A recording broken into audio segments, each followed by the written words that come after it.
Assalamualaikum warahmatullahi wabarakatuh.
إن الحمد لله نحمده ونستعينه ونستغفره ونعوذ بالله من شرور أنفسنا وسيئات أعمالنا من يهده الله فلا مضل له ومن يضلل فلا هادي له أشهد أن لا إله إلا الله وحده لا شريك له إقرارا به وتوحيدا وأشهد أن محمدا عبده ورسوله صلى الله عليه وعلى آله وأصحابه ومن سار على نهجه واستنى بسنته إلى يوم الدين وسلم تسليما كثيرا ومزيدا.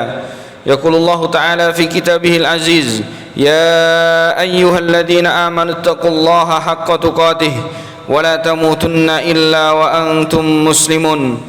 يا أيها الناس اتقوا ربكم الذي خلقكم من نفس واحدة وخلق منها زوجها وبث منهما رجالا كثيرا ونساء واتقوا الله الذي تساءلون به والأرحام إن الله كان عليكم رقيبا يا أيها الذين آمنوا اتقوا الله وقولوا قولا سديدا يصلح لكم أعمالكم ويغفر لكم ذنوبكم ومن يطع الله ورسوله فقد فاز فوزا عظيما أما بعد فإن خير الكلام كلام الله وخير الهدي هدي محمد صلى الله عليه وعلى آله وسلم وشر الأمور محدثاتها فإن كل محدثة في الدين بدعة وكل بدعة ضلالة وكل ضلالة في النار. Ma'asyiral muslimin, sidang jamaah Jumat, a'azzani Allah wa iyyakum jami'an. Di kesempatan yang berbahagia ini, marilah kita senantiasa bersyukur kepada Allah Subhanahu wa taala atas limpahan nikmat yang Allah Subhanahu wa taala berikan dan anugerahkan kepada kita, yaitu nikmatul iman dan Islam. Nikmat yang Allah Subhanahu wa taala tidak berikan kepada setiap makhluk-makhluknya, melainkan kepada orang-orang yang senantiasa diinginkan kebaikan kepada Allah atau oleh Allah Subhanahu wa taala, yaitu iman dan Islam yang senantiasa ada pada diri kita. Hendaknya kita syukuri, hendaknya kita senantiasa hiasi keimanan dan keislaman yang ada pada diri kita dengan amal saleh. Dan ini adalah merupakan salah satu di antara sebab besar untuk seorang mukmin dan muslim senantiasa bersyukur kepada Allah Subhanahu wa taala, sebagaimana yang telah diterangkan oleh Al-Imam Ibnu Hibban dalam satu riwayat yang beliau sampaikan dari jalan Abdullah bin Muhammad, yang kala itu beliau pernah kemudian menceritakan bahwa sepanjang perjalanan menuju ke Mesir, maka dia mendapati ada seseorang yang kemudian hidup di tengah-tengah padang pasir, yang kemudian berada di sebuah tenda yang sudah rusak. Kemudian setelah aku masuk ke dalam tenda tersebut, ternyata aku temukan ada seseorang yang kemudian dhahabat yadah wa rijlah wa thaqula sam'uhu wa basaruh, yaitu aku temukan seseorang yang tidak memiliki tangan dan kaki, bahkan telinga dan matanya pun rusak. Ternyata yang kemudian ada pada diri seorang tersebut adalah, kata Abdullah ibnu Muhammad, orang yang senantiasa bersyukur kepada Allah Subhanahu wa taala. Bahkan ucapan syukurnya adalah ucapan syukur yang harusnya dilakukan dan diucapkan oleh orang-orang yang paling kaya di atas muka bumi ini, dan orang-orang yang memiliki kedudukan tinggi di atas muka bumi ini. Bayangkan, orang ini kemudian mengatakan, kata Abdullah bin Muhammad, Allahumma auzi'ni an ashkura ni'mataka allati an'amta alayya wa an faddaltani ala katsirin mimman khalaqta tafdila. Ya Allah, anugerahkan aku untuk aku senantiasa menjadi hamba-hamba yang bersyukur kepadamu dengan nikmat-nikmat yang engkau berikan kepadaku, di mana nikmat tersebut tidak engkau berikan kepada yang lainnya. Maka kemudian Abdullah bin Muhammad yang kala itu melihat ada sosok manusia yang tidak memiliki tangan dan kaki, mata dan telinganya rusak, mengucapkan ucapan tersebut seraya beliau berkata dan bertanya kepada orang tersebut, wa ma tashkuru rabbak ya akhi, apa yang kamu syukuri dari Tuhanmu wahai saudaraku? Lalu kemudian hamba yang tidak memiliki tangan dan kaki tadi, yang mata dan telinganya rusak tadi, seraya mengatakan bahwa aku bersyukur terhadap nikmat Islam dan iman yang ada pada diriku. Allah Subhanahu wa taala masih mengizinkan dan memberikan kemudahan kepadaku untuk lisanku yang masih bisa kemudian berzikir dan bersyukur, senantiasa berdoa kepada Allah untuk kemudian alhamdulillah dimudahkan untuk beribadah kepada Allah Subhanahu wa taala. Maka ma'asyiral muslimin, azani Allah wa iyyakum jami'an, hari ini yang kita masih memiliki tangan dan kaki, telinga dan mata pun kemudian hari ini kita bisa menggunakannya dengan baik, maka tentu kita semuanya dituntut oleh Allah Subhanahu wa taala untuk menjadi hamba-hamba yang bersyukur kepadanya. La in syakartum la azidannakum wa la in kafartum inna adzabi lasyadid. Ayat yang seringkali dibacakan oleh para khutbah dan para dai adalah apabila kita bersyukur kepada Allah, maka Allah akan tambah nikmat-nikmatnya, dan apabila kita kufur kepada Allah Subhanahu wa taala, maka adab Allah adalah sangatlah pedih.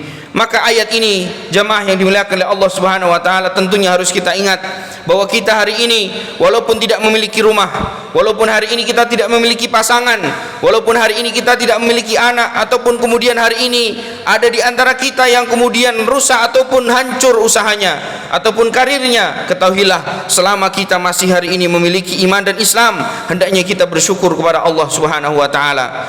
Ma'asyiral muslimin, sidang jamaah Jumat, azani Allah wa iyyakum jami'an.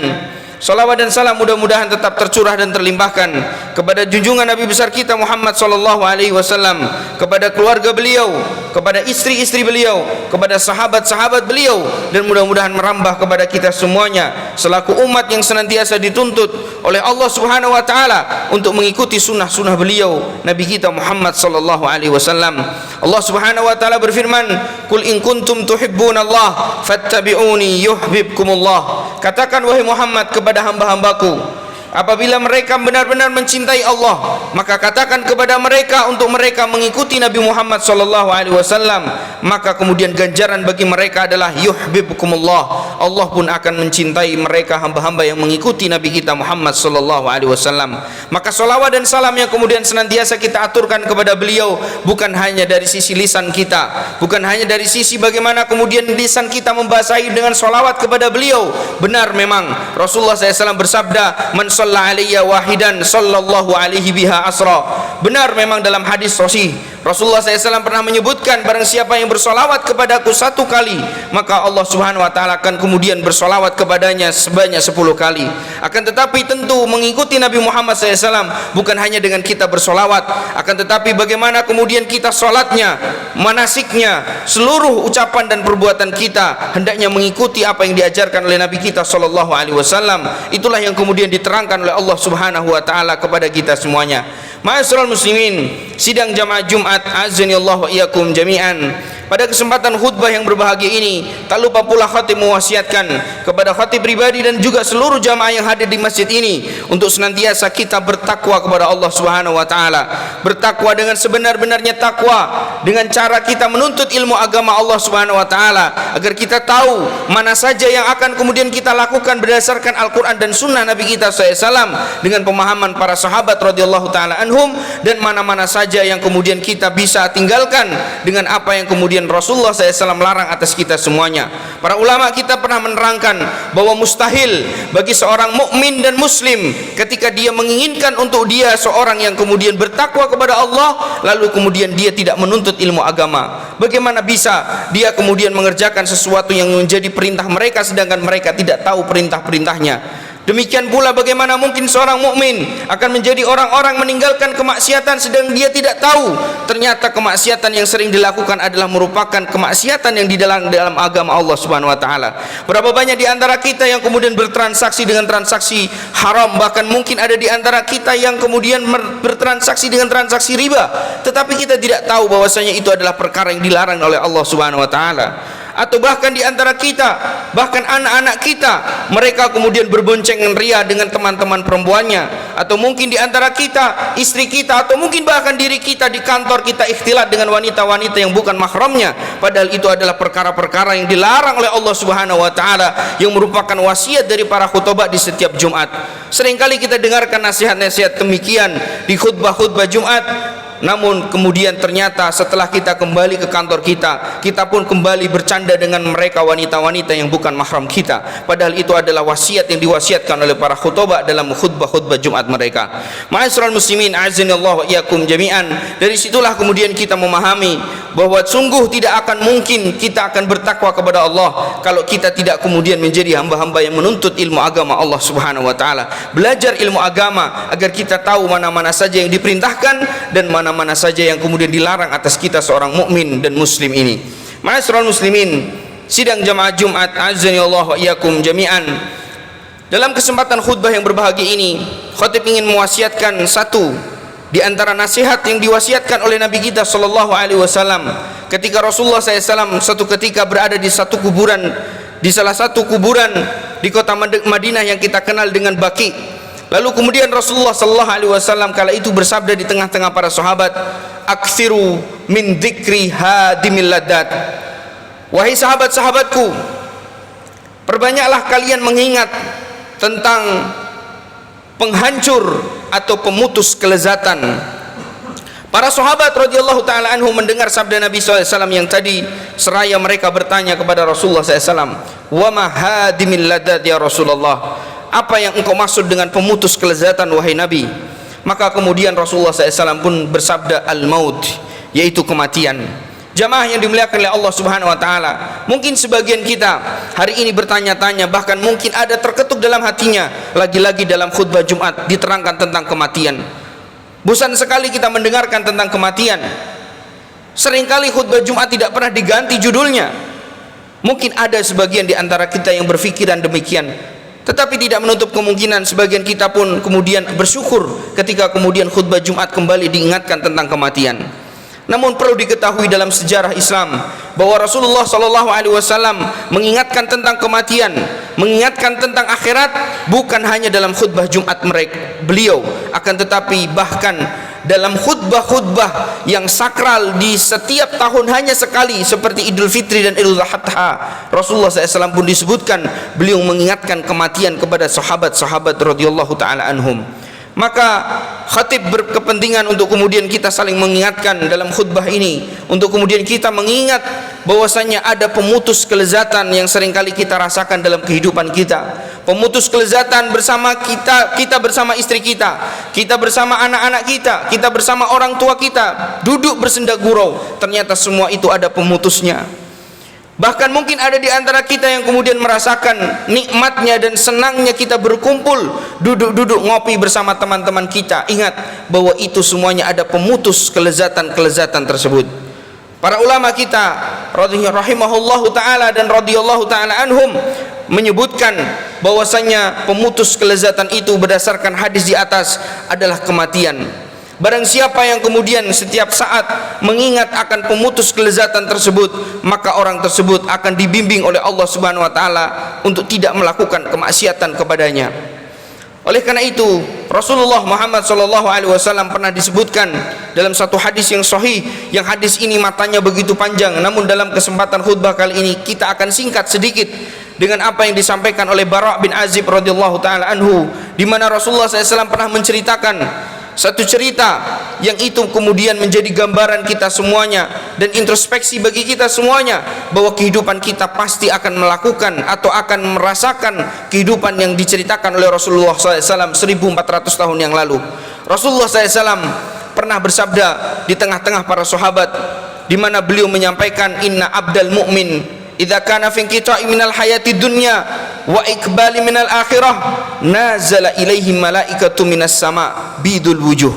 Kata Nabi alaihi salatu wassalam, beliau menceritakan tentang perjalanan seorang mukmin sebelum meninggal dunia, maka akan didatangi olehnya malaikat-malaikat yang putih wajahnya ka'anna wujuhahum syams, bahkan wajah-wajah malaikat tersebut seperti sinaran atau pancaran sinar matahari. Kemudian Rasulullah SAW menyebutkan malaikat-malaikat maut tersebut kemudian memanggil jenazah, memanggil ruh yang baik, mukmin yang senantiasa taat kepada Allah Subhanahu wa taala dengan panggilan yang lembut. Bahkan kemudian malaikat-malaikat tersebut mengajak dengan baik, mencabutnya dengan baik. Walaupun demikian, di dalam hadis yang lainnya Rasulullah SAW juga menyebutkan bahwasanya innal mauta lasakarat, sungguh kematian itu pasti dirasakan sakit oleh orang yang kemudian mengalaminya. Jangankan kemudian kita, Nabi Muhammad saja pernah kemudian disebutkan oleh Aisyah radhiyallahu taala anha, ketika beliau berada di pundak atau di dada Aisyah radhiyallahu taala anha yang kala itu sedang sakaratul maut, beliau Nabi kita SAW mengingatkan innal mauta lasakarat, sungguh kematian itu sakit, sungguh kematian itu sakit. Namun sebagaimana yang kita tahu, terkadang kita merasakan sakit, namun ketika hati kita bahagia, mungkin rasa sakit itu tidak lagi kita rasakan, karena kita melihat malaikat-malaikat yang sedang menjemput kita dengan jemputan yang sangat istimewa, di mana mereka mendoakan kita semuanya untuk bertemu dengan Allah Subhanahu wa taala dengan selamat. Maka kemudian Rasulullah SAW pun kemudian menyebutkan bahwa roh yang baik itu dicabut oleh malakul maut, lalu kemudian dibawa ke langit yang ketujuh sampai kemudian menghadap Allah Subhanahu wa taala. Hadis ini begitu panjang sebenarnya jamaah sekalian yang dimuliakan oleh Allah Subhanahu wa taala. Bahkan disebutkan bahwa di setiap pintu-pintu langit yang jumlahnya 7 tersebut ternyata disebutkan kisah yang begitu panjang, di mana malaikat-malaikat itu berebut untuk kemudian membukakan pintu-pintu langit untuk orang mukmin yang sedang dicabut nyawanya oleh malakul maut. Sampai kemudian Rasulullah SAW menyebutkan sesampainya ruh tersebut di hadapan Allah Subhanahu wa taala, maka kemudian Allah Subhanahu wa taala langsung berfirman, uktubu kitaba abdi fi illiyin wa aiduhum ilal ardi fa inni wa'adtuhum anni khalaqtu minha wa inni u'idu fiha wa inni ukhrijuha minha taratan ukhra. Kembalikan dan tulis catatan calon penghuni surga dari hambaku yang beriman ini di catatan yang kita kenal dengan Illiyin. Tulis nama hambaku tersebut. Maka kata para ulama, kebahagiaan mana yang lebih besar? Bahagia seorang mukmin ketika mendengar bahwa Allah telah mengatakan kepadanya bahwa dirinya adalah orang penghuni surga. Ini adalah kebahagiaan yang sangat besar. Ini adalah kebahagiaan seorang mukmin yang tidak pernah sebelumnya dia dengar. Kalau kemudian kita mungkin dalam kehidupan kita mendapatkan informasi bahwa kita naik jabatan saja kita senang, bahwa kita mendapatkan tender saja kita senang, bahwa kita mendapatkan hadiah dari teman kita saja kita senang, apalagi ketika kemudian kita mendengar dari Rabbul Alamin, pencipta alam semesta, pemilik surga, pemilik bumi Allah Subhanahu wa taala ini, kemudian mengatakan, catatlah calon penghuni surga dari hambaku yang beriman ini di catatan yang dikenal dengan Illiyun. Maka kemudian kebahagiaan itu langsung kemudian terasa bagi seorang mukmin yang sedang menghadap Allah Subhanahu wa taala. Sehingga benar ketika Rasulullah sallallahu alaihi wasallam ketika menggambarkan orang-orang yang beriman atau jenazah-jenazah soleh, mereka akan mengatakan qaddimuni qaddimuni, cepatkan aku, cepatkan aku. Dia minta untuk kemudian orang-orang yang mengurus jenazahnya untuk kemudian mempercepat pengurusan jenazahnya untuk dia sampai kepada satu alam yang disebut dengan alam barzah, alam yang tidak bisa kita dengar dan alam yang tidak juga kita bisa memperdengarkan suara kita kepada mereka, sebagaimana Allah Subhanahu wa taala berfirman, wa min waraihim barzakhun ila yaumi yub'atsun. Di belakang atau di pembatas antara orang yang masih hidup dengan orang yang sudah meninggal dunia, yang kita kenal dengan alam barzah atau disebut juga sebagai alam kubur, adalah satu pembatas di mana mereka orang-orang yang masih hidup tidak akan pernah bisa mendengar apa yang kemudian ada pada diri mereka orang-orang yang sudah meninggal dunia. Demikian sebaliknya, orang-orang yang meninggal dunia tidak bisa juga mendengar apa yang kita serukan kepada mereka. Kemudian kata Nabi SAW, ketika kemudian jenazah itu sampai di alam barzah, maka kemudian Rasulullah SAW pernah menyebutkan dalam hadis yang lainnya, di mana Rasulullah SAW bersabda, ketika Rasulullah SAW hendak meninggalkan jenazah yang sudah dikebumikan, Rasulullah SAW bersabda, istaghfiru li akhikum fa innahul an yus'al. Wahai sahabat-sahabat, wahai saudaraku-saudaraku mukmin, mintalah ampun kepada Allah Subhanahu wa taala untuk saudaramu ini yang baru saja meninggal dan baru saja kita kebumikan. Sesungguhnya dia saat ini sedang akan ditanya oleh malaikat-malaikat Allah Subhanahu wa taala. Maka demikian ikhwani fiddin, azani Allah wa iyyakum jami'an. Rasulullah SAW pun kemudian menyebutkan salah satu di antara ayat di dalam Al-Quran. Allah Subhanahu wa taala berfirman, yuthabbitullahu alladhina amanu bil qawli tsabiti fil hayatid dunya wa fil akhirah. Sungguh orang-orang yang kemudian beriman, sungguh orang-orang yang kemudian mereka memiliki amal soleh dari keimanan mereka, mereka akan dimantapkan lisan-lisan mereka, akan kemudian dimantapkan jawaban-jawaban mereka dari pertanyaan-pertanyaan malaikat-malaikat Allah Subhanahu wa taala, di mana ketika malaikat-malaikat Allah bertanya kepada hamba mukmin tadi, man rabbuka wa ma dinuka wa man nabiyuka, maka kemudian kata Nabi SAW, hamba yang mukmin tadi akan dengan mudah menjawab, Rabbi Allah wa dinil Islam wa Nabi Muhammad sallallahu alaihi wasallam. Ma'asyiral muslimin, a'azzani Allah wa iyyakum jami'an. Begitulah cerita singkat yang Rasulullah SAW sampaikan dalam hadis Bara bin Azib radhiyallahu ta'ala anhu, untuk menjadi pengingat kepada kita semuanya bahwa kita yang hari ini telah diberikan nikmat oleh Allah Subhanahu wa taala iman dan Islam, hendaknya kita jaga dengan kita mengamalkan amal soleh, dengan kita beribadah kepada Allah Subhanahu wa taala, sehingga kemudian nanti ketika kita dijemput nyawanya oleh malakul maut, kita pun akan diperlakukan sebagaimana yang digambarkan oleh Rasulullah SAW dalam hadis tersebut. Berbeda jamaah sekalian yang dimuliakan oleh Allah Subhanahu wa taala dengan orang-orang kafir atau mukmin-mukmin yang mereka tidak mau beribadah kepada Allah. Rasulullah SAW menggambarkan bahwasanya gambaran dan bagaimana kemudian keadaan mereka orang-orang kafir atau mukmin yang tidak mau beribadah. Sungguh keadaan yang berbeda dengan orang-orang mukmin yang pertama tadi disebutkan oleh Rasulullah SAW. Mereka akan diperlakukan dengan perlakuan yang sangat bengis oleh malaikat-malaikat Allah. Bahkan mereka akan langsung disampaikan oleh Allah Subhanahu wa taala, "Uktubu kitaba abdi fi sijin wa aiduhum ilal ardi fa inni wa'adtuhum anni khalaqtu minha wa inni uidu fiha wa inni ukhrijuha minha taratan ukhra." Kalau orang kafir, kata Rasulullah SAW, Allah langsung mengatakan kepada orang tersebut, tulis catatan, tulis calon penghuni neraka dari hambaku yang kafir ini, atau hambaku mukmin tapi tidak mau beribadah ini, di calon penghuni neraka, yaitu yang kita kenal dengan sijin. Wa'iduhum ilal ardi, kembalikan dia ke tanah. Fa inni wa'adtuhum anni khalaqtu minha, aku janji kepada mereka, aku ciptakan mereka dari tanah. Wa inni uidu fiha, dan kami akan mengembalikan manusia ke tanah. Wa inni ukhrijuha minha taratan ukhra, dan kelak di yaumul ba'tsi wal hasar, di hari kiamat, kami akan bangkitkan manusia-manusia ini dari tanah pula. Rasulullah SAW kemudian menyebutkan, sungguh ini adalah kesengsaraan pertama kali yang kemudian didapati oleh orang-orang kafir atau mukmin yang tidak mau beribadah. Kenapa demikian? Karena dia mendengar langsung pemilik alam semesta ini, pengatur alam semesta ini, yaitu Allah Subhanahu wa taala, telah memvonis orang tersebut adalah calon penghuni neraka Allah. Maka kesedihan, ketakutan ini pun kemudian digambarkan di dalam Al-Quran. Bukan 1-2 ayat, tapi belasan bahkan puluhan ayat kita dapati di mana Allah menggambarkan orang-orang yang demikian akan mengatakan, Rabbirji'uni, Rabbirji'uni, Rabbirji'uni, ya Allah pulangkan aku, la'alli a'malu salihan fima tarak, untuk aku mengamalkan amal saleh yang dahulu selama aku hidup di dunia aku banyak tinggalkan.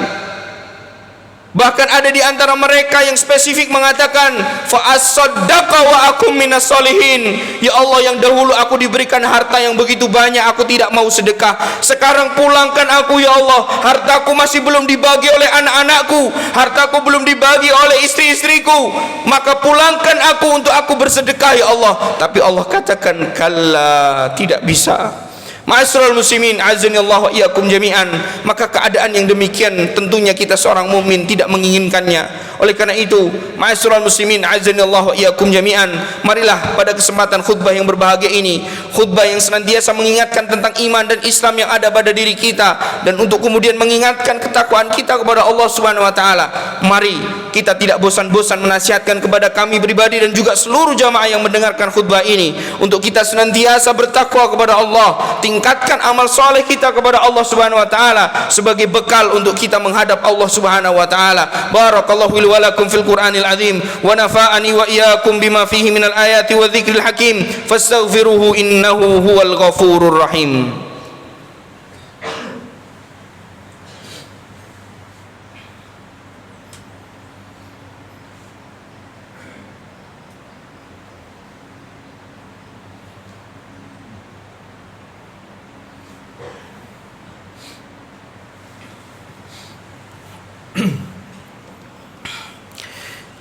Alhamdulillah, alhamdulillahilladzi lam yaj'al Sulaimana mutakabbira, walhamdulillahilladzi lam yaj'al Muhammadan mutamariha. Asyhadu an la ilaha illallah wahdahu la syarika lah, wa asyhadu anna Muhammadan abduhu wa rasuluh sallallahu alaihi wa ala alihi wa ashabihi wa man sara ala nahjihi wa sanna bi sunnatihi ila yaumiddin wa sallama tasliman katsira wa mazida.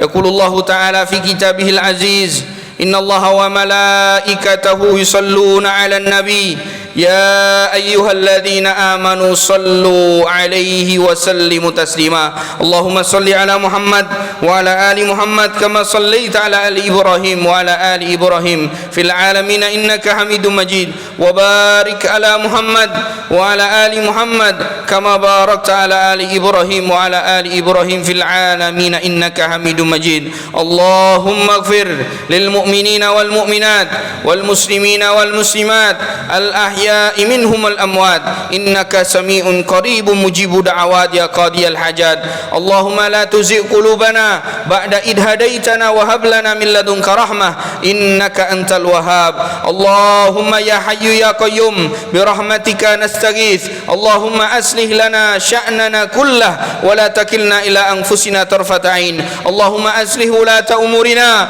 Allahumma aslih ulata umurina. Allahumma aslih ulata umurina. Allahumma ya Rahman ya Rahim ya mujib as-sa'ilin. Allahumma inna nas'aluka al-jannata wa ma qarraba ilaiha min qawlin wa amal. Allahumma inna na'udzubika minan nar wa ma qarraba ilaiha min qawlin wa amal. Allahumma inna nas'aluka ilman nafi'a wa rizqan tayyiban wa amalan mutaqabbala. Allahumma inna nas'aluka al-jannah. Allahumma inna nas'aluka al-jannah wa na'udzubika minan nar. Allahumma inna na'udzubika minal hammi wal hazan wal ajazi wal kasal wal bukhli wal juban wa dala'i daini wa ghalabatir rijal. Allahumma inna na'udzubika minal hammi wal hazan wal ajazi wal kasal wal bukhli wal juban wa dala'i daini wa ghalabatir rijal. Allahumma inna nas'aluka bi kulli ismin huwa lak sammaita bihi nafsak aw anzaltahu fi kitabik aw 'allamtahu ahadan min khalqik ya rabbal alamin ya mujibas sa'ilin. Allahumma inna nas'aluka ilman nafi'a wa rizqan tayyiban wa amalan mutaqabbala. Allahumma kfina bihalalika an haramika waghnina bifadlika amman siwak. Allahumma inna na'udzubika minal ma'thami wal maghram. Allahumma inna na'udzubika minal ma'thami wal maghram. Allahumma rabbana atina fid dunya hasanah wa fil akhirati hasanah wa qina adzaban nar.